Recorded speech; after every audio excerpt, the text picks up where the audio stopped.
কিন্তু পরীক্ষায় তো এত সময় থাকে না, একটু তাড়াতাড়ি করতে গেলে কিভাবে করব? প্রশ্ন হচ্ছে একটা বহুভুজের অন্তঃকোণের সমষ্টি 6 সমকোণ, তাহলে বহুভুজটির বাহুর সংখ্যা কত? আমরা কি জানি অন্তঃকোণের সমষ্টি n-2 ইন্টু 2 সমকোণ। সমকোণ মানে কত? 90 ডিগ্রি। আর এখানে n মানে কি, যে বহুভুজটা আছে তার বাহুর সংখ্যা। n-2 ইন্টু 2 সমকোণ, সমকোণ মানে কত? 90 ডিগ্রি। এটা হচ্ছে অন্তঃকোণের সমষ্টি। প্রশ্ন অনুযায়ী এর মানটা হচ্ছে 6 সমকোণ, তাহলে 6 ইন্টু 90 ডিগ্রি। কি কাটছে দেখা যাক। দেখো 90 ডিগ্রি 90 ডিগ্রি কেটে গেল, 2 আছে, 3 দুগুণে 6, মানে n-2 ইকুয়াল টু কত পড়ে আছে? 3 পড়ে আছে। তাহলে n এর মান কত হবে?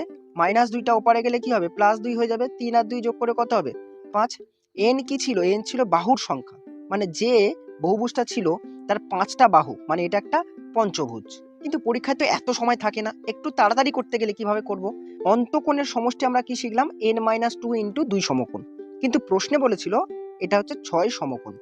এখানে অলরেডি 2 আছে, তো এই জায়গাটা যদি 3 বানিয়ে দিই, তো 3 দুগুণে 6, 6 সমকোণ হয়ে যাবে, মানে n-2 ইকুয়াল টু 3 হতে হবে।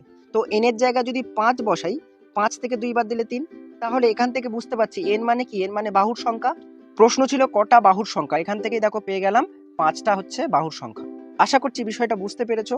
তো এরকম আরো ভিডিও পেতে আমাকে ফলো বা সাবস্ক্রাইব করে রাখতে পারো। ভিডিওটি দেখার জন্য অনেক অনেক ধন্যবাদ।